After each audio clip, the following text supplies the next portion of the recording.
Во општина Бутел продолжува акцијата за засадување на дрва. Денеска во населбата Расадник во општина Бутел, градоначалникот Велимир Смилевски засади 15 јавори. Станува збор за неоплеменето место кое се наоѓа помеѓу улицата Бутелска и оградата на Расадникот од неговиот влез кон мостот на Серава кон населбата Радишани.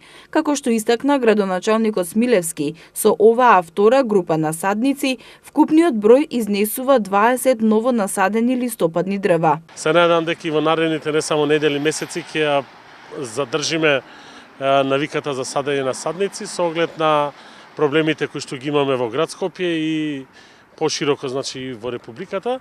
Општина Бутел, одговорна општина, ќе сади најразлични дрва за да помогнеме околу прочистувањето на воздухот во... Градоначалникот Смилевски додаде дека засадувањето на дрвцата ќе продолжи и во наредниот период, односно во општината постојано ќе се засадуваат нови садници во текот на следните месеци, додека има услови за садење, со цел да се раззелени општината, а жителите на Бутел да добијат почист воздух.